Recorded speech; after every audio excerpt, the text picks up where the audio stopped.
মিয়ানমারে নির্বাচনে নিরঙ্কুশ সংখ্যাগরিষ্ঠতা পেতে যাচ্ছে এনএলডি, বললেন দলীয় প্রধান সু চি। নির্বাচন অবাধ ও সুষ্ঠু হয়েছে বলে দাবি।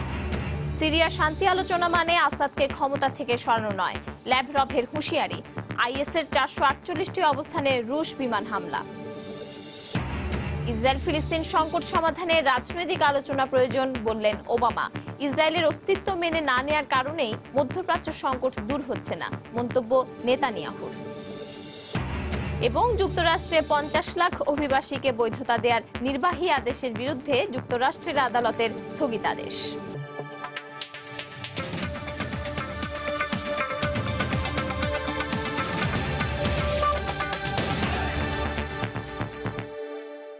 আন্তর্জাতিক সময় সঙ্গে আছি আমি পারমিতাহীন। মিয়ানমারের সাধারণ নির্বাচন অবাধ না হলেও নিরপেক্ষ হয়েছে বলে মন্তব্য করেছেন দেশটির বিরোধী দলীয় নেত্রী অং সান সু চি। নির্বাচনে তার দল এনএলডি সংখ্যাগরিষ্ঠতা পেতে যাচ্ছে বলেও এ সময় জানান তিনি। নির্বাচন প্রত্যাশার চেয়েও ভালো হয়েছে উল্লেখ করে ভবিষ্যতে অবাধ ও সুষ্ঠু নির্বাচনের স্বার্থে নির্বাচন পদ্ধতির আরও সংস্কার প্রয়োজন বলে মন্তব্য করেছে ইউরোপীয় ইউনিয়নের নির্বাচন পর্যবেক্ষক দলের প্রতিনিধিরা। এদিকে নির্বাচনের পর দুদিন পেরিয়ে গেলেও এখনো ধীর গতিতে চলছে ফলাফল ঘোষণা। সেই সঙ্গে পূর্ণাঙ্গ ফলাফল প্রকাশ করতে আরো কয়েকদিন লেগে যেতে পারে বলে জানিয়েছে মিয়ানমারের নির্বাচন কমিশন। রোববার মিয়ানমারের ঐতিহাসিক সাধারণ নির্বাচনের ভোট গ্রহণ শেষে সেদিন রাত থেকেই শুরু হয় ভোট গণনা। এরপর 2 দিন পেরিয়ে গেলেও নির্বাচনের পূর্ণাঙ্গ ফল পেতে আরো কয়েকদিন লেগে যেতে পারে বলে দেশটির নির্বাচন কমিশনের পক্ষ থেকে জানানো হয়েছে। তবে এ পর্যন্ত পাওয়া হিসাবে মিয়ানমারের বিরোধী দল national League for democracy NLD নির্বাচনে সংখ্যাগরিষ্ঠতা পেতে যাচ্ছেন বলে জানিয়েছেন দেশটির গণতন্ত্রপন্থী নেত্রী ও দলটির প্রধান অং সান সু চি। সেই সঙ্গে নির্বাচন সুষ্ঠু না হলেও অবাধ হয়েছে বলেও এ সময় মন্তব্য করেন তিনি। সোমবার বিবিসিকে দেয়া নির্বাচন পরবর্তী এক বিশেষ সাক্ষাৎকারে এসব কথা বলেন সু চি। নির্বাচনে বিপুল সংখ্যক ভোটারের উপস্থিতির জন্য প্রথমেই আমি মিয়ানমারের জনগণকে অভিনন্দন জানাচ্ছি। যদিও বেশ কিছু জায়গায় ক্ষমতাসীন দলের হস্তক্ষেপ এবং ভোটারদের ভোটদানে বাধা দেওয়ার অভিযোগ আমরা পেয়েছি, সেক্ষেত্রে নির্বাচনটি অবাধ হলেও এটি পুরোপুরি সুষ্ঠু হয়েছে একথা কোনোভাবেই বলতে পারি না আমরা। এদিকে নির্বাচন প্রত্যাশার চেয়েও ভালো হয়েছে উল্লেখ করে ভবিষ্যতে অবাধ ও সুষ্ঠু নির্বাচনের স্বার্থে নির্বাচন পদ্ধতির আরো সংস্কার প্রয়োজন বলে মন্তব্য করেছেন ইউরোপীয় ইউনিয়নের নির্বাচন পর্যবেক্ষক দলের প্রতিনিধিরা। সোমবার সকালে নির্বাচন পরবর্তী এক সংবাদ সম্মেলনে এসব জানায় ইইউ। নির্বাচনটি আমাদের প্রত্যাশার চেয়েও ভালো হয়েছে। ভোটারদের ব্যাপক উপস্থিতি ছিল চোখে পড়ার মতো। কিন্তু যদি প্রশ্ন করা হয় নির্বাচনটি অবাধ ও সুষ্ঠু হয়েছে কিনা, সেক্ষেত্রে আমরা বলবো পুরোপুরি নয়। তবে এ পর্যন্ত আমাদের যা পর্যবেক্ষণ তাতে এই নির্বাচনকে আমরা স্বচ্ছ ও গ্রহণযোগ্য বলতেই পারি। আমাদের বিশ্বাস ভবিষ্যতের স্বার্থে নির্বাচনে নারী সদস্যদের অংশগ্রহণ যাতে বাড়ে, সেজন্য আরো সচেতন হবে রাজনৈতিক দলগুলো।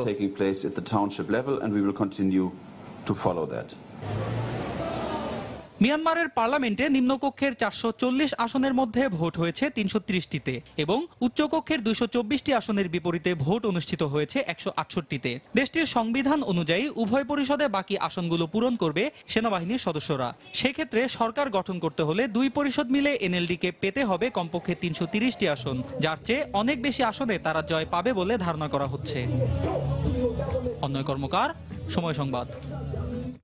মিয়ানমারের নির্বাচন নিয়ে কথা বলতে আমাদের চট্টগ্রাম স্টুডিওতে আছেন সাবেক কূটনীতিক অবসরপ্রাপ্ত মেজর এমদাদুল ইসলাম। তিনি মিয়ানমারের আকিয়াবে মিশন প্রধান হিসেবে ছিলেন। আমরা চলে যাচ্ছি তার কাছে। জনাব এমদাদুল হক, আপনাকে আমাদের স্টুডিওতে স্বাগত জানাচ্ছি।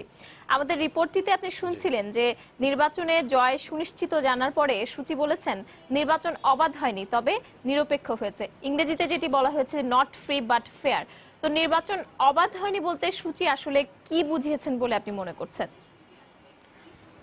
আমার মনে হয় এটা সু চির এক ধরনের রাজনৈতিক কৌশল, যে যখন উনি একেবারে ল্যান্ডস্লাইড ভিক্টরি যেটা আমরা বলি সেটা যখন পেতে যাচ্ছেন, সেটা যেন অন্য ধরনের কোনো ডেভিয়েশন এখানে কেউ করতে না পারে, অর্থাৎ এটাকে যেন বিচ্যুতির দিকে যেন নিতে না পারেন, সেটার জন্য হয়তো এটা একটা রাজনৈতিক আমার মনে হয় একটা কৌশল ওনার। কিন্তু আসল কথা হচ্ছে এই পর্যন্ত যে ফলাফল ঘোষণা করা হয়েছে সেখানে দেখা যাচ্ছে অলমোস্ট 90%, অর্থাৎ 90% ভোট ওনার পক্ষে গেছে। তো সেই থেকে প্রমাণিত হয় মিয়ানমারে যেখানে রাজনৈতিক বা গণতান্ত্রিক মিয়ানমারের ইতিহাস খুব একটা মসৃণ নয়, অমসৃণ পথে তারা এগিয়েছে, সেখানে এখনো পর্যন্ত গণতান্ত্রিক যে প্রতিষ্ঠানগুলো সেগুলো এখনো পক্ক হয়নি, তাদের মধ্যে ম্যাচিউরিটি হয়তো নাই। সেই ক্ষেত্রে কিছু কিছু যেখানে একটা ক্লোজ সোসাইটি সেখানে কিছু বিচ্যুতি ঘটতে পারে, সেটা খুব একটা বিরাট বিষয় বলে আমার মনে হয় না। আপনার কাছে আমার পরের প্রশ্ন থাকবে রোহিঙ্গাদের বিষয়ে। নির্বাচনে রোহিঙ্গাদের ভোটাধিকার যে বঞ্চিত হয়েছে তারা, এই নিয়ে কিন্তু গণতন্ত্রকামী মানবাধিকারপন্থী আমরা যে নেত্রীকে চিনি সূচি, তিনিও কিন্তু রোহিঙ্গাদের ভোটাধিকার নিয়ে একটি কথাও বলেনি। এর কারণ আপনি কি মনে করছেন? এটা কি সূচির একটা কৌশলগত অবস্থান, নাকি তার দল ক্ষমতায় আসার পর এক্ষেত্রে কোনো হয়তো পরিবর্তন তিনি করবে? আপনি কি ভাবছেন? এটা উনি ওনার মানবাধিকারের যে স্টান বা ওনার যে অবস্থান সেটা থেকে ওনার বিচ্যুতি হয়েছে, এটা কোনো সন্দেহ নাই। সেখানে উনি মানবাধিকার থেকে উনি ক্ষমতায় যাওয়াটাকে প্রাধান্য দিয়েছেন। সেখানে ক্ষমতাশীল যারা ছিল তারাও চেয়েছেন যে একটা উগ্রবাদ সৃষ্টি করে, ধর্মীয় চেতনার আশ্রয় নিয়ে সেখানে ক্ষমতাসীন থাকা। তো তাদের উপলক্ষ করেছে রোহিঙ্গাদেরকে।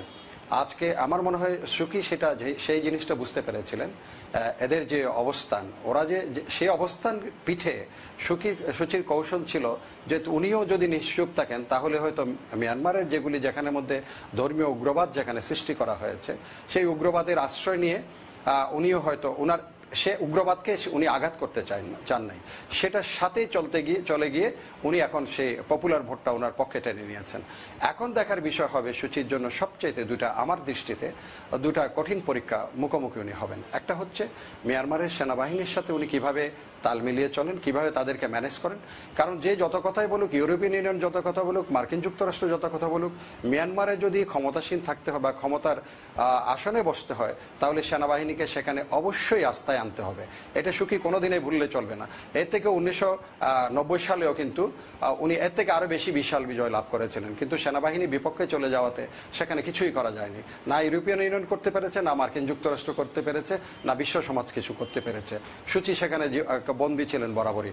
এখনো তার দেখার বিষয় হবে যে সেনাবাহিনীকে কিভাবে ম্যানেজ করতেন। আরেকটা হচ্ছে ভবিষ্যতে যে রোহিঙ্গাদেরকে নিয়ে একটা গণতান্ত্রিক সমাজে গণতান্ত্রিক যে নর্মসগুলো আছে সেখানে যদি হয় তাহলে এভরি হিউম্যান বিইং, প্রত্যেকটা মানুষের নাগরিক অধিকার আছে, মৌলিক মানবিক অধিকার আছে। রোহিঙ্গাদের সেখান থেকে যদি বিচ্যুত হয় তাহলে মনে হবে যে অং সান সুকি উনি যে বক্তব্য নিয়ে যে মানবাধিকারের উনি প্রবক্তা সেগুলি সব ওনার পক্ষে এটা একটা ফেক, উনি এটাকে ভুয়া একটা স্ট্যান্ড নিয়েছেন। এখন দেখার বিষয় হচ্ছে উনি হয়তো এখন সময় পাবেন এবং ওনার সেই মেজরিটিও থাকবে, সেই মেজরিটি দিয়ে উনি রোহিঙ্গাদের বিষয়ে একটা সিদ্ধান্ত গ্রহণ করতে পারবেন এবং সেটাই হচ্ছে সবচেয়ে আশার বিষয় যে মিয়ানমারে গণতান্ত্রিক সরকার প্রতিষ্ঠিত হওয়ার জন্য। স্যার, আরেকটা বিষয় আপনি যেটি বললেন যে সেনাবাহিনীর প্রসঙ্গে, তাহলে নির্বাচনের পর এখন কি ধরনের পরিবর্তন আসবে আপনি মনে করছেন মিয়ানমারে? সুচির দল তো 2/3 সংখ্যাগরিষ্ঠতা নিয়ে ক্ষমতায় আসতে যাচ্ছে, তারা কি সংবিধান সংশোধন করে সুচিকে ক্ষমতার শীর্ষে মানে প্রেসিডেন্ট হবার পথ সুগম করবেন, নাকি এনএলডির এমন কোনো উদ্যোগ সেনাবাহিনীর বিরোধিতার মুখোমুখি হবে এই জন্য তারা হয়তো এরকম কিছু করবেন না? আপনি কি ভাবছেন? না, সেখানে হচ্ছে যদি উনি এখন সংবিধানকে সংশোধন করতে যান সেখানে সেনাবাহিনীর কনসেন্ট লাগবে, এটা কনস্টিটিউশন প্রভিশনই সেখানে আছে। তাদের একে তো হচ্ছে 25%, যে 25% সিট তাদের পার্লামেন্টে, সেটা সাংবিধানিক স্বীকৃতি রয়েছে, সেটা থাকবেই। একই সাথে যদি সংবিধানকে সংশোধন করতে হয় সেখানে আরো একটা মজার জিনিস আছে, সেটা এ পর্যন্ত সামনে আসে নাই, সেটা হচ্ছে সেনাবাহিনীর কনসেন্ট সেখানে লাগবে। ওই 25 জনের কনসেন্ট অবশ্যই নিতে হবে। ওই 25 জন যদি ওখানে বেঁকে বসেন তাহলে উনি সংবিধান সংশোধন করতে পারবেন না, ওনার যতই মেজরিটি থাকুক। এই একটা জিনিস। আরেকটা জিনিস হচ্ছে উনি গত পরশুদিন আমি দেখেছি বিবিসিকে সাক্ষাৎকার দিতে গিয়ে একটা জিনিস উনি বলেছেন যে if my party comes to power, আমার পার্টি যদি ক্ষমতায় আসে তাহলে I will be above the president, আমি রাষ্ট্রপতির উপরে অবস্থান করব। সেখানে সেই কাজটা যদি হয় আমার মনে হয় এটা এক ধরনের আগুন নিয়ে খেলা হবে ওনার জন্য। সে কেন তখন সেনাবাহিনী তার বিরুদ্ধে একটা অবস্থান নেবে যে প্রেসিডেন্টের উপরে হস্তক্ষেপ করছে অং সান সুকি, এবং সেই যুক্তি দেখিয়ে তারা কিন্তু হস্তক্ষেপ করার একটা সুযোগ সেখানে সৃষ্টি করে নেবে বলে আমার বিশ্বাস, আমার মনে হয়, আমার সন্দেহ এবং ভয় হয়। আপনাকে অনেক ধন্যবাদ জনাব ইমদাদুল ইসলাম। দর্শক, আমরা কথা বলছিলাম মিয়ানমারের সাধারণ নির্বাচন নিয়ে, এবং আমাদের সাথে যোগ দিয়েছিলেন চট্টগ্রাম স্টুডিও থেকে সাবেক কূটনীতিক এবং অবসরপ্রাপ্ত মেজর জনাব ইমদাদুল ইসলাম। বাশার আল আসাদি পরবর্তী সিরিয়া শান্তি আলোচনার মূল আলোচ্য বিষয় যেন না হয় সে ব্যাপারে সতর্ক করেছেন রুশ পররাষ্ট্রমন্ত্রী সের্গেই ল্যাভরভ। এদিকে রুশ প্রেসিডেন্ট ভ্লাদিমির পুতিন বলেছেন, সিরিয়ায় আইএস দমনে নিজেদের দক্ষতা এবং সুনিপুণ রণকৌশলের প্রমাণ দিয়েছে রুশ সেনারা। গেল 3 দিনে সিরিয়ায় আইএস এর 448টি অবস্থানে 137 দফা বিমান হামলা চালিয়েছে দেশটি। সিরিয়ার রাক্কাতে সোমবার ড্রোন দিয়ে আইএসের অবস্থান লক্ষ্য করে হামলা চালায় রুশ বিমান বাহিনী। সোমবার রুশ প্রতিরক্ষা মন্ত্রণালয়ের পক্ষ থেকে জানানো হয়, লাতাকিয়া, ইদলিব, আলেপ্পো, হামা, হোমস এবং দামেস্কে জঙ্গিদের 448টি অবস্থান লক্ষ্য করে 3 দিনে 137 দফায় বিমান হামলা চালানো হয়েছে। রাশিয়ার বিমান বাহিনী যখন সিরিয়া আইএস দমনে প্রাণপণ লড়াই করে যাচ্ছে, তখন রাশিয়ার প্রেসিডেন্ট ভ্লাদিমির পুতিন তাদের অভিনন্দন জানিয়ে বলেন, এভাবে একের পর এক আইএসের অবস্থান ধ্বংস করে নিজেদের দক্ষতা এবং রণকৌশলের প্রমাণ দিচ্ছে তারা। জঙ্গিবাদ ও সন্ত্রাসবাদ দমনে রুশ সেনারা সদা প্রস্তুত বলেও জানান তিনি। আমরা সঠিক সময়ে সিরিয়ায় আমাদের সৈন্যদের পাঠিয়েছি। জঙ্গিদের পিছু হটতে বাধ্য করছে আমাদের সেনারা। এই ধরনের অভিযানের জন্য তারা সদা প্রস্তুত। যুক্তরাষ্ট্র ও তার মিত্ররা বলে আসছে, বাশার আল আসাদকে সমর্থন জানাতেই সিরিয়ায় সেনাবাহিনী পাঠিয়েছে রাশিয়া। একথা অস্বীকার করেনি দেশটি। টানা 4 বছর ধরে চলমান গৃহযুদ্ধে বিধ্বস্ত সিরিয়ায় শান্তি প্রতিষ্ঠার জন্য মধ্যস্থতারও উদ্যোগ নিয়েছে তারা। 12ই নভেম্বর এই লক্ষ্যে পরবর্তী বৈঠক হওয়ারও কথা রয়েছে। তবে সিরিয়ায় শান্তি প্রতিষ্ঠার ইস্যুটিকে উপেক্ষা করে সে বৈঠকে যেন আসাদকে ক্ষমতাচ্যুত করার বিষয়ই প্রধান আলোচ্য বিষয় না হয়ে ওঠে, সে ব্যাপারে সতর্ক করেছেন রুশ পররাষ্ট্রমন্ত্রী সের্গেই ল্যাভরভ। শান্তি আলোচনায় আমাদের প্রধান আলোচ্য বিষয় হওয়া উচিত বিদ্রোহীদের সাথে সরকারের সমঝোতা করানো। এটি দেশটিতে শান্তি ফিরিয়ে আনার একমাত্র উপায়। এদিকে সিরিয়ায় বিদ্রোহী জোটগুলোর কোনোটির ঐক্যে ফাটল দেখা দিয়েছে বলে জানিয়েছে বিশ্ব রাজনীতি পর্যবেক্ষণ সংস্থা ওয়ার্ল্ড পলিটিক্স রিভিউ। তাদের ওয়েবসাইটে প্রকাশিত এক প্রতিবেদনে বলা হয়েছে, সিরিয়ার অন্যতম বিদ্রোহী জোট জাইস আল ফাতেহ থেকে সরে দাঁড়ানোর চেষ্টা করেছিল আল কায়দাপন্থী দল জন্দ আল আকসা। তবে গেল সপ্তাহে জাইস আল ফাতেহ দাবি করে এ তথ্য সত্য নয়। তানজিম মুনিয়াত, সময় সংবাদ। ইসরায়েল ফিলিস্তিন সংকট সমাধানে রাজনৈতিক আলোচনা প্রয়োজন বলে মন্তব্য করেছেন মার্কিন প্রেসিডেন্ট বারাক ওবামা। আর ফিলিস্তিনি নেতারা ইসরায়েলের অস্তিত্ব মেনে না নেওয়ার কারণেই মধ্যপ্রাচ্য সংকট দূর করা সম্ভব হচ্ছে না বলে মন্তব্য করেছেন ইসরায়েলি প্রধানমন্ত্রী বিনিয়ামিন নেতানিয়াহু। ইরান ইস্যু নিয়ে মতভেদ সত্ত্বেও দ্বিপাক্ষিক আলোচনার মধ্য দিয়ে ওবামার সঙ্গে মতপার্থক্য দূর হয়েছে বলেও জানান তিনি। ইসরায়েল যুক্তরাষ্ট্রের নেতাদের এই দ্বিপাক্ষিক বৈঠক চলাকালীন ইসরায়েলকে সামরিক সহযোগিতা দেওয়ার বিরুদ্ধে ওয়াশিংটনে বিক্ষোভ করে শত শত মানুষ।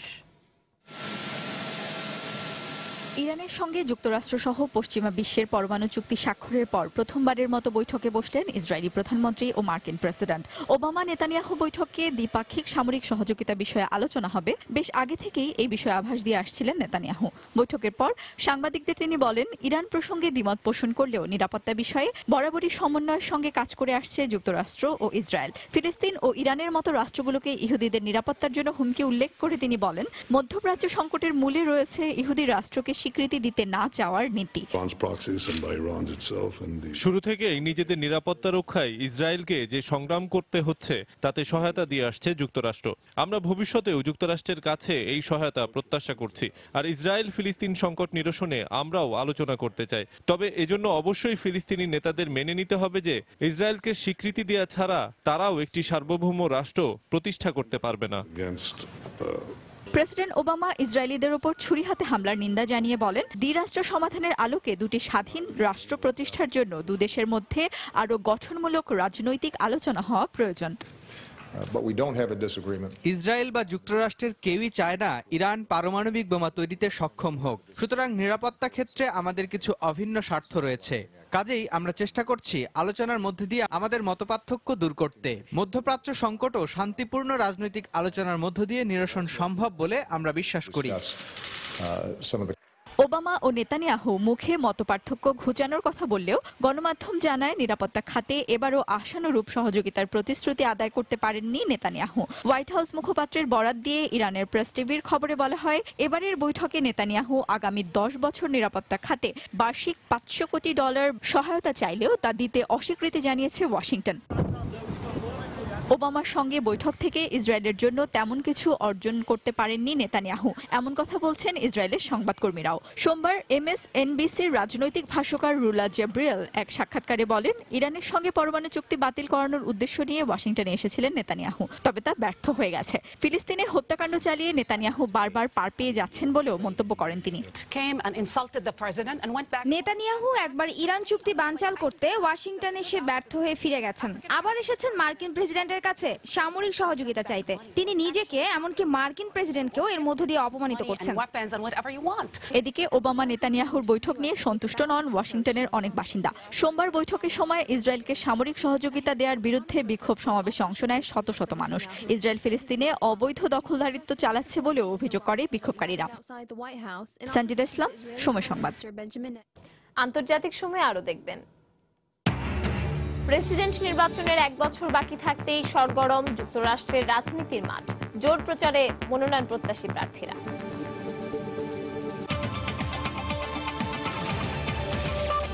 যুক্তরাষ্ট্রে 50 লাখ অভিবাসীকে বৈধতা দেওয়ার নির্বাহী আদেশের বিরুদ্ধে স্থগিতাদেশ দিয়েছেন যুক্তরাষ্ট্রের 5ম সার্কিট আদালত। টেক্সাসের ফেডারেল আদালতের দেয়া পূর্ববর্তী আদেশকেই বহাল রেখে এই স্থগিতাদেশ দেন আদালত। অপ্রাপ্ত বয়সে অবৈধভাবে যুক্তরাষ্ট্রে আসা সন্তান ও তাদের বাবা মায়ের বৈধভাবে বসবাসে গত বছর নভেম্বরে নির্বাহী আদেশ জারি করেন প্রেসিডেন্ট ওবামা। কিন্তু এর বিরুদ্ধে আদালতে মামলা করে যুক্তরাষ্ট্রের 26টি রাজ্য। তারই ফলশ্রুতিতে প্রথমে টেক্সাসের ফেডারেল আদালত স্থগিতাদেশ দেন। এরপর হোয়াইট হাউসের আপিলের প্রেক্ষিতে স্থগিতাদেশ সাময়িকভাবে স্থগিত করা হয়। তবে আবারও ওবামার নির্বাহী আদেশের বিরুদ্ধে স্থগিতাদেশে উচ্চতর আপিল আদালতে যায় 26টি রাজ্য সরকার। বর্তমানে যুক্তরাষ্ট্রে বৈধতার আশায় বছরের পর বছর বুক বেঁধে রয়েছে 1,10,00,000-এরও বেশি বাংলাদেশি। ক্রমবর্ধমান চাহিদাকে কেন্দ্র করে বাংলাদেশি মালিকানাধীন দোকানপাটও বাড়ছে, সেই সাথে বাড়ছে বাংলাদেশিদের ব্যবসা বাণিজ্য। অভিবাসী সংকট মোকাবেলায় ও তাদের জন্য প্রতিশ্রুত সাহায্য সুষ্ঠুভাবে বন্টনের বিষয়ে বেলজিয়ামের ব্রাসেলসে এক জরুরি বৈঠক করেছেন ইউরোপের দেশগুলো। অভিবাসীর সংখ্যা বাড়তে থাকায় তাদের প্রবেশে নিয়ন্ত্রণ আরোপের কথা জানিয়েছেন অস্ট্রিয়ার পররাষ্ট্রমন্ত্রী সেবাস্টিয়ান কুর্জ। এদিকে নভেম্বরে অনুষ্ঠিত হতে যাওয়া EU আফ্রিকা সম্মেলনে আন্তর্জাতিক সংস্থাগুলোকে শরণার্থীদের সহায়তায় আরও বেশি সাহায্য প্রদানের আহ্বান জানানো হবে বলে জানিয়েছেন EU নেতারা। সোমবারও 2000-এর বেশি শরণার্থী মেসিডোনিয়া হয়ে সার্বিয়া পৌঁছায়। যুদ্ধবিধ্বস্ত ও দরিদ্র পীড়িত দেশগুলো থেকে ইউরোপের দিকে শরণার্থী ও অভিবাসীদের ঢল অব্যাহত থাকায় এর সংখ্যা বেড়ে 6000 ছাড়াবে বলে ধারণা করছে সার্বিয়া কর্তৃপক্ষ। ইউভুক্ত দেশগুলোর সীমান্ত রক্ষায় ব্রাসেলসে যে চুক্তি হয়েছে তা 2 সপ্তাহ আগে কার্যকর হওয়ার কথা থাকলেও এখনো হয়নি। ওই চুক্তি হয়তো বাস্তবায়িত হবে, কিন্তু এখন এটা সবচেয়ে বড় সমস্যা। ইউরোপের দেশগুলোতে শরণার্থী প্রবাহ বেড়ে যাওয়ায় তাদের প্রবেশে নিয়ন্ত্রণ আরোপের উপর জোর দেওয়ার কথা জানালেন অস্ট্রিয়ার পররাষ্ট্রমন্ত্রী। সোমবার অস্ট্রিয়ার ভিয়েনায় ইউভুক্ত 12টি দেশের সমন্বয়ে সংবাদ সম্মেলনে একথা বলেন তিনি। ইউরোপের দেশগুলো যেমন সুইডেন, জার্মানি, এমনকি অস্ট্রিয়াও শরণার্থীর সংখ্যা উল্লেখযোগ্য হারে বেড়ে গেছে। এই প্রবাহ আমাদের নিয়ন্ত্রণ করতে হবে। এদিকে বেলজিয়ামের ব্রাসেলসে শরণার্থী সমস্যা সমাধানে বৈঠক করেছেন ইউরোপের সদস্য দেশগুলো। শরণার্থীদের জন্য প্রতিশ্রুত সাহায্য পুরোপুরি বাস্তবায়িত না হওয়ার কারণ ছাড়াও আফগানিস্তান থেকে আসা শরণার্থীদের ফিরিয়ে দেওয়ার বিষয়ে আলোচনা করেন তারা। জার্মানি ও ইউরোপের জন্য সবচেয়ে বড় সমস্যা আফগানিস্তান থেকে আসা শরণার্থী। আমরা বলবো তারা ইউরোপে এলে তাদেরকে ইতালি ও গ্রিস থেকে আফগানিস্তানে ফেরত পাঠানো হবে। ইউরোপের শরণার্থী সমস্যা সমাধানে সীমান্তে যথাযথ ব্যবস্থা গ্রহণের আহ্বান জানিয়েছেন জার্মান চ্যান্সেলর অ্যাঙ্গেলা মার্কেল।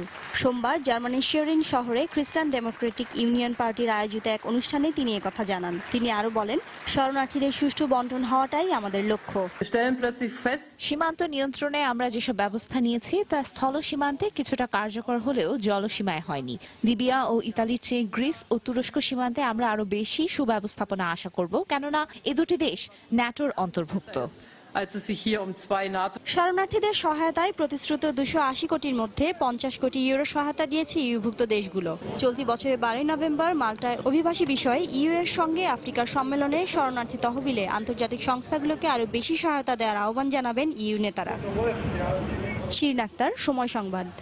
জর্ডানের রাজধানী আম্মানে একটি পুলিশ প্রশিক্ষণ কেন্দ্রে দেশটির এক পুলিশ সদস্যের গুলিতে 2 মার্কিন ও 1 দক্ষিণ আফ্রিকান নাগরিক নিহত হয়েছে বলে সংবাদ মাধ্যমে জানিয়েছেন দেশটির কর্মকর্তারা। এই ঘটনায় 4 জর্ডান নাগরিক আহত হয়েছে। নিহতরা ওই প্রশিক্ষণ কেন্দ্রের প্রশিক্ষক হিসেবে কাজ করতেন।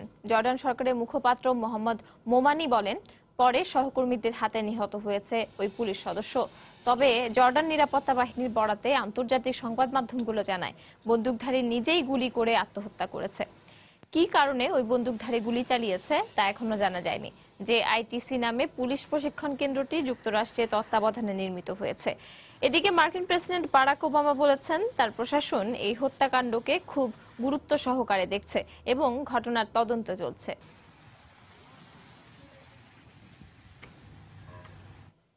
ভারতের জম্মু কাশ্মীরে প্রধানমন্ত্রী মোদির সফরের সময় সামরিক বাহিনীর গুলিতে এক কাশ্মীরি তরুণ নিহত হওয়ার ঘটনায় বিক্ষোভে অংশ নেয় শত শত মানুষ। বিক্ষোভকারীদের সঙ্গে পুলিশের সংঘর্ষের ঘটনাও ঘটে। এ সময় এলাকার দোকানপাট বন্ধ করে রাস্তাঘাট অবরোধ করে রাখে বিক্ষোভকারীরা। আন্দোলনকারীদের ছত্রভঙ্গ করতে পুলিশ কাঁদানে গ্যাস ছোড়ে বলেও জানায় গণমাধ্যম। গত শনিবার প্রথমবারের মতো কাশ্মীর সফর করেন ভারতের প্রধানমন্ত্রী নরেন্দ্র মোদী।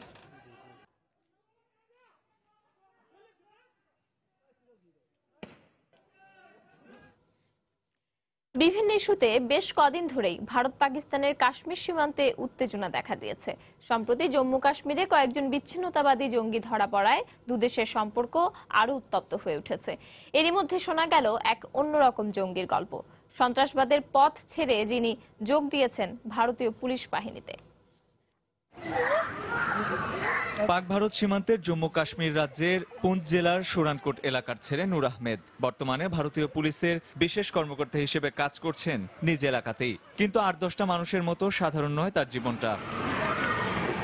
খুব ছোটবেলায় জঙ্গিরা তাকে পাকিস্তানে ধরে নিয়ে যায়, সেখানেই বড় হন তিনি। ধীরে ধীরে জঙ্গিরা তাকে বানিয়ে তোলে বিচ্ছিন্নতাবাদী এক সন্ত্রাসবাদী। কিন্তু হঠাৎই মনের মধ্যে জেগে ওঠে মাতৃভূমিতে ফিরে আসার ইচ্ছা। এরপর পরিণত বয়সে পাকিস্তানেরই একটি জঙ্গি আস্তানা থেকে পালিয়ে আসেন নূর আহমেদ। নূর আহমেদ জানালেন নিজের তিক্ত অতীতকে ভুলে যেতে চান তিনি। জঙ্গি অধ্যুষিত সুরানকোটকে জঙ্গিমুক্ত করতে রাখতে চান বিশেষ অবদান। আমার পরিবার আর গ্রামবাসীর উৎসাহে 2003 সালে আমি আত্মসমর্পণ করি। এখন আমি একজন বিশেষ পুলিশ কর্মকর্তা হিসেবে কাজ করছি। সম্মানের সাথে দেশের কাজ করতে পেরে আমি ভীষণ আনন্দিত। 2005 সালে সুরানকোটের এক মেয়েকে বিয়ে করেন নূর। 4 সন্তানকে নিয়ে এখন তার সুখের সংসার। পুঞ্চ জেলার পুলিশ কর্মকর্তা অমিত কুমার গুপ্ত বলেছেন, যারা সুস্থ জীবনে ফিরতে চায় তাদের সহায়তা করা পুলিশের দায়িত্ব। যারা অতীতে জঙ্গিবাদের সাথে জড়িত ছিল এরকম অনেককে পুলিশ পুনর্বাসিত করেছে। তারা সকলেই এখন স্বাভাবিক জীবনযাপন করছেন। ভারতীয় সরকার বরাবরই অভিযোগ করে আসছে কাশ্মীরের বিচ্ছিন্নতাবাদী জঙ্গিদের মদদ দেয় পাকিস্তান। অভিযোগ অস্বীকার করে পাক সরকারের দাবি তারা শুধুমাত্র কাশ্মীরের স্বায়ত্তশাসনকামী জনগণকে নীতিগত ও কূটনৈতিক সহায়তা দিয়ে থাকে। রঞ্জন শুভ্র, সময় সংবাদ। পারমাণবিক বোমাবাহী দূরপাল্লার একটি ব্যালিস্টিক মিসাইলের সফল পরীক্ষা চালিয়েছে ভারত। সোমবার বঙ্গোপসাগরের তীরবর্তী উড়িষ্যা উপকূল থেকে অগ্নি-4 নামে ক্ষেপণাস্ত্রটির পরীক্ষা চালানো হয়। স্ট্র্যাটেজি ফোর্সেস কমান্ডার SFC তত্ত্বাবধানে 4000 কিলোমিটার পাল্লার এই ক্ষেপণাস্ত্রটির নিয়ে 3বার পরীক্ষা চালানো হয়েছে বলে জানিয়েছে দেশটির প্রতিরক্ষা মন্ত্রণালয়। এর আগে অগ্নি-1, অগ্নি-2 ও অগ্নি-3 এর পরীক্ষা চালায় ভারত। అగ్ని 1, 2, 3 క్షిపణులు 3000 కిలోమీటర్ల వరకు లక్ష్యాలను ఛేదించాయి। ভারতের উত্তরাখণ্ড রাজ্যে সোমবার যাত্রীবাহী বাস খাদে পড়ে 7 জন নিহত হয়েছেন। এতে আরো 20 জন আহত হয়েছেন বলে খবর পাওয়া গেছে। বাসটি পাউরি ঘাটোয়াল জেলার কাটোয়ারা শহরের পাহাড় থেকে 250 মিটার নিচে পড়ে যায়। কর্তৃপক্ষ জানিয়েছে বাসটি নিয়ন্ত্রণ হারিয়ে খাদে পড়ে যায়। কাটোয়ারা জেলা হাসপাতালের পক্ষ থেকে জানানো হয়েছে আহতদের চিকিৎসা দেওয়া হচ্ছে। ভারতে প্রতি 4 মিনিটে সড়ক দুর্ঘটনায় একজন মানুষের মৃত্যু হয়। 2014 সালে 1,41,000 মানুষ সড়ক দুর্ঘটনায় মারা যায়।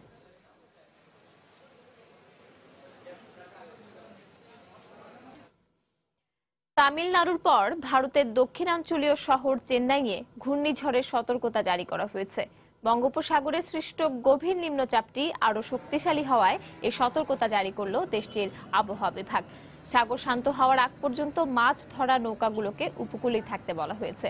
বন্ধ রয়েছে শিক্ষা প্রতিষ্ঠান। ঘূর্ণিঝড়ের প্রভাবে ভারী বৃষ্টিপাতের সঙ্গে 40 থেকে 60 কিলোমিটার বেগে দমকা হাওয়া বইছে। আগামী 24 ঘন্টায় এই অবস্থা অব্যাহত থাকবে বলে জানায় দেশটির আবহাওয়া বিভাগ। গেল বছরের অক্টোবরে এক ঘূর্ণিঝড়ে অন্ধ্রপ্রদেশ ও উড়িষ্যায় 41 জনের প্রাণহানি ঘটে।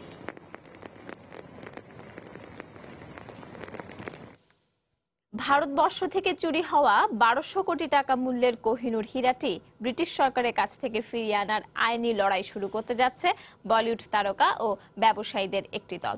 বিশ্বের সবচেয়ে বড় কোহিনূর হীরাটি ফিরে পাওয়ার জন্য মাউন্টেন অফ লাইট নামের ভারতীয় একটি দল এরই মধ্যে লন্ডন হাইকোর্টে মামলা দায়েরের জন্য আইনজীবী নিয়োগ করেছে।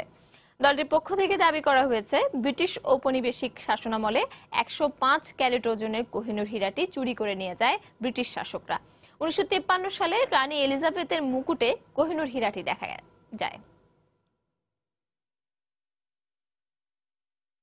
যুক্তরাষ্ট্রের প্রেসিডেন্ট নির্বাচনের 1 বছর বাকি থাকলেও মনোনয়ন প্রত্যাশীদের বক্তৃতা বিবৃতিতে এখনই রাজনীতির মাঠ সরগরম। তবে এখনকার এসব বক্তব্য নির্বাচনের সময় পর্যন্ত ভোটারদের মনে থাকবে কিনা তা নিয়ে সন্দেহ প্রকাশ করেছেন মার্কিন রাজনীতি বিশ্লেষকরা। তাদের মতে আগামী নির্বাচনে কে মসনদে বসতে যাচ্ছেন তা সময়ই বলে দেবে। যুক্তরাষ্ট্রের প্রেসিডেন্ট নির্বাচনের 1 বছর বাকি থাকলেও এখনই আটঘাট বেঁধে জোর প্রচারণায় নেমেছেন মনোনয়ন প্রত্যাশী প্রার্থীরা। এ সংক্রান্ত বিভিন্ন খবর, জরিপ, বাকবিতর্ক নিয়ে সরব মিডিয়া অঙ্গনও। পরিসংখ্যান থেকে জানা গেছে, এর মধ্যে প্রেসিডেন্ট নির্বাচনের জন্য বিভিন্ন রাজনৈতিক দলের ব্যয় 2012 সালের ব্যয়কে ছাড়িয়ে গেছে। যুক্তরাষ্ট্রের প্রথা অনুযায়ী প্রতি 4 বছর অন্তর নভেম্বরের প্রথম মঙ্গলবার সে দেশে প্রেসিডেন্ট নির্বাচন হয়। সেই হিসেবে আগামী নির্বাচনের তারিখ 2016 সালের 8 নভেম্বর ধার্য করা হয়েছে। এখন চলছে মনোনয়নের লড়াই, আর এ লড়াইয়েও চালানো হচ্ছে ব্যাপক প্রচারণা। তবে এসব প্রচারণার প্রভাব নির্বাচনের সময় পর্যন্ত থাকবে কিনা তা নিয়ে সন্দেহ প্রকাশ করেছেন বিশ্লেষকরা। মনোনয়নের লড়াইয়ে মাঝপথেই অনেকে ঝুড়ে পড়বে। এখনো যেসব প্রার্থী দৃষ্টির আড়ালে আছেন তাদের সামনে যথেষ্ট সময় পড়ে আছে নিজেদের প্রমাণ করার। এছাড়া পরিচিত মুখগুলোর প্রভাবও এড়িয়ে যাওয়ার সুযোগ নেই। ফলাফল যে কোনো কিছু হতে পারে। মার্কিন মসনদ এবার কার দখলে যাবে সেই আভাস পেতে রিপাবলিকান ও ডেমোক্রেট দলের মনোনয়ন প্রত্যাশী প্রার্থীদের নিয়ে চলছে আলাদা জরিপ। এক অনলাইন জরিপ অনুযায়ী রিপাবলিকান প্রার্থীদের মধ্যে 31% সমর্থন নিয়ে এগিয়ে রয়েছেন ডোনাল্ড ট্রাম্প। 18% সমর্থন নিয়ে দ্বিতীয় অবস্থানে আছেন বেন কারসন। ফ্লোরিডার সিনেটর মার্কো রুবিও ও সাবেক গভর্নর জেব বুশও আছেন পরের অবস্থানে। তবে নির্বাচনের ফলাফলে এই জরিপের উল্টো প্রতিফলন দেখা যেতে পারে বলে জানান নির্বাচন বিশ্লেষকরা। মনোনয়নের দৌড়ে কে থাকবে কে থাকবে না তা এখনই বলা সম্ভব নয়, কিন্তু যেদিন দু দলের প্রার্থী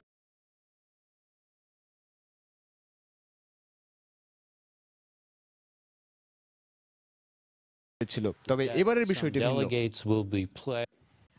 মার্কিন ভোটাররা তাদের প্রেসিডেন্টের ভাগ্য নির্ধারণ করলেও এই জ্বরের উত্তাপ ছড়িয়ে যায় বিশ্বের প্রতিটি কোণায়। উদারনীতি ডেমোক্রেট ও রক্ষণশীল রিপাবলিকান শিবিরের এই নির্বাচনী লড়াই মার্কিনীদের যতটা না প্রভাবিত করে তার চেয়ে বেশি করে মার্কিন অর্থনীতির ওপর নির্ভরশীল অনুন্নত ও উন্নয়নশীল দেশগুলোকে। আগামী দিনগুলোতে বিশ্বের প্রধান এ পরাশক্তির সার্বিক রাজনীতি অর্থনীতির চিত্র কেমন হবে তা পুরোটাই নির্ভর করছে এই প্রেসিডেন্ট নির্বাচনের ফলাফলের ওপর। সঞ্জনা চৌধুরী, সময় সংবাদ। মেক্সিকোতে মোড়ক লড়াইকে কেন্দ্র করে 12 জনের মৃত্যু হয়েছে। একই দিন সেখানে ফুটবল খেলার মাঠে বন্দুকধারীর হামলায় 4 জনের নিহত হওয়ার খবর পাওয়া গেছে। কর্তৃপক্ষ জানিয়েছে, গুয়েরেরো রাজ্যের কুয়াজি এনকুইলাপাতে রোববার রাতে মোড়ক লড়াই খেলার সময় বন্দুকযুদ্ধ শুরু হয়। এতে 2 শিশু সহ 12 জন নিহত হন। একই দিনে একাপুলকো শহরে ফুটবল খেলার মাঠে বন্দুকধারীর গুলিতে 4 জন নিহত এবং 3 জন আহত হন। যাত্রীবাহী রুশ বিমান বিধ্বস্তের ঘটনায় অনুসন্ধান কার্যক্রম এখনো শেষ হয়নি বলে জানিয়েছেন মিশরের শীর্ষস্থানীয় কর্মকর্তারা। আর বোমা বিস্ফোরণের বিষয়টি খতিয়ে দেখতে নিজস্ব তদন্ত কার্যক্রম পরিচালনার ঘোষণা দিয়েছে মিশর। এদিকে বোমা বিস্ফোরণের বিষয়টি নিশ্চিত করতে বিধ্বস্ত বিমানের ধ্বংসাবশেষের ফরেনসিক পরীক্ষা করতে মিশর ও রুশ কর্তৃপক্ষের দৃষ্টি আকর্ষণ করেছেন ব্রিটিশ পররাষ্ট্রমন্ত্রী ফিলিপ হ্যামন্ড। সে সময় সিরিয়া ছাড়াও অন্যান্য ইস্যুতে রাশিয়ার সঙ্গে আলোচনার বিষয়কে গুরুত্ব দেন তিনি। এছাড়া নাশকতার আশঙ্কায় গেল সোমবার মিশরে অবকাশ যাপনে থাকা আরও 25,000 রুশ পর্যটককে দেশে ফেরত এনেছে রাশিয়া। রাজধানী কায়রোতে গ্রেপ্তার অভিযানে পুলিশের গুলিতে নিহত হয়েছে আশরাফ ঘারাবি নামের এক সন্দেহভাজন আইএস সদস্য। যদিও পুলিশের কাছে রুশ বিমান বিধ্বস্তের ঘটনায় ঘারাবির সংশ্লিষ্টতার কোনো প্রমাণ নেই। পূর্ব ইউক্রেনে রুশপন্থী বিচ্ছিন্নতাবাদীদের গ্রেনেড হামলা ও গুলিতে 5 জন ইউক্রেনীয় সেনা আহত হয়েছে। যুদ্ধবিরতি চললেও পূর্ব ইউক্রেনে ছোটখাটো সংঘর্ষ লেগেই আছে। এক সপ্তাহ আগেও রুশপন্থীদের হাতে এক ইউক্রেনীয় সেনা নিহত হয়। তারও আগে গুলিতে আহত হয় একজন। তবে এগুলোকে বিচ্ছিন্ন ঘটনা হিসেবে দেখছে ইউক্রেন সেনাবাহিনী। এদিকে ইউক্রেন সরকার দেশটির সেনাবাহিনীর জন্য খরচ দ্বিগুণ করেছে বলে জানিয়েছে আন্তর্জাতিক সংবাদ মাধ্যম। আগামী বছর তা আরও বাড়ানো হবে বলে জানিয়েছে কর্তৃপক্ষ। গেল অক্টোবর মাসে সিনাই ও গাজা সীমান্তে 31টি সুড়ঙ্গ ধ্বংস করেছে মিশরীয় সেনাবাহিনী। দেশটির সামরিক বাহিনীর মুখপাত্রের বরাতে কথা জানায় মধ্যপ্রাচ্য ভিত্তিক সংবাদ মাধ্যম আল জাজিরা। সীমান্তে নিরাপত্তা জোরদার করতে এই পদক্ষেপ নেওয়া হচ্ছে বলে দাবি প্রেসিডেন্ট আবদেল ফাত্তাহ আল সিসির। গাজার প্রায় 18 লাখ বাসিন্দার জন্য খাবার, ওষুধ, গৃহ নির্মাণ সামগ্রী সহ নিত্য প্রয়োজনীয় প্রায় সকল জিনিসপত্র এসব সুড়ঙ্গের চোরা পথে আনা হতো।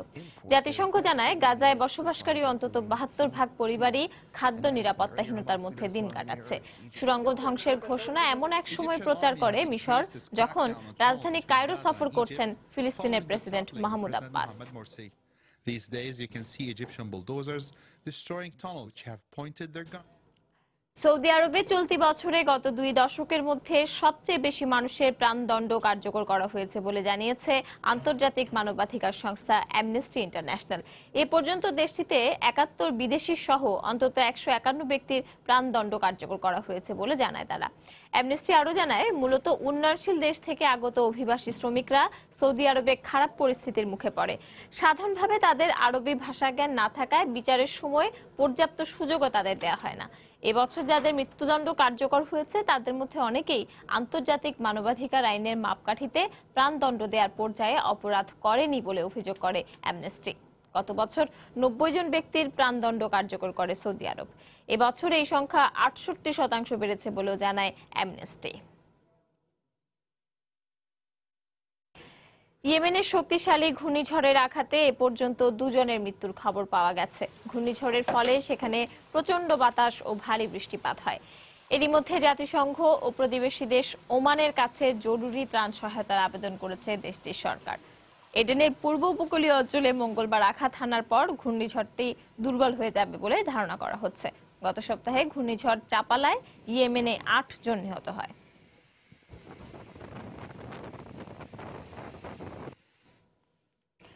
শুরু হয়েছে 14তম দুবাই এয়ার শো। রোববার দুবাই ওয়ার্ল্ড সেন্ট্রাল এয়ারপোর্টে শুরু হওয়া এই প্রদর্শনী চলবে 5 দিন। প্রদর্শনীতে 60টিরও বেশি দেশের প্রায় 1100 দর্শক অংশ নেয়। সংযুক্ত আরব আমিরাতের 7টি জেট ফাইটার এতে অংশ নিয়েছে।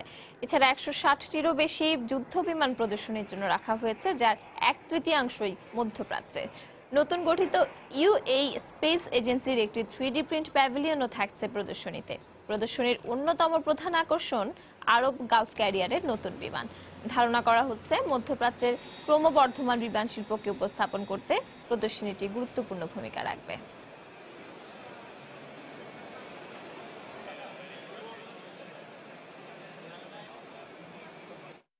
আন্তর্জাতিক সময়ের শীর্ষ সংবাদগুলো জানিয়ে দিচ্ছে আরেকবার। মিয়ানমারে নির্বাচনে নিরঙ্কুশ সংখ্যাগরিষ্ঠতা পেতে যাচ্ছে এনএলডি, বললেন দলীয় প্রধান সূচি। নির্বাচন অবাধ হয়েছে বলে দাবি। সিরিয়া শান্তি আলোচনা মানে আসাদকে ক্ষমতা থেকে সরানো নয়, ল্যাভরভের হুঁশিয়ারি। আইএসের 448টি অবস্থানে রুশ বিমান হামলা। ইসরায়েল ফিলিস্তিন সংকট সমাধানে রাজনৈতিক আলোচনা প্রয়োজন, বললেন ওবামা। ইসরায়েলের অস্তিত্ব মেনে না নেয়ার কারণেই মধ্যপ্রাচ্য সংকট দূর হচ্ছে না, মন্তব্য নেতানিয়াহুর। এবং যুক্তরাষ্ট্রে 50 লাখ অভিবাসীকে বৈধতা দেওয়ার নির্বাহী আদেশের বিরুদ্ধে যুক্তরাষ্ট্রের আদালতে স্থগিতাদেশ। দর্শক, এই ছিল আন্তর্জাতিক সময়ে। যে কোনো খবর পেতে ভিজিট করুন সময়নিউজ.tv। সঙ্গে থাকুন সময়ে।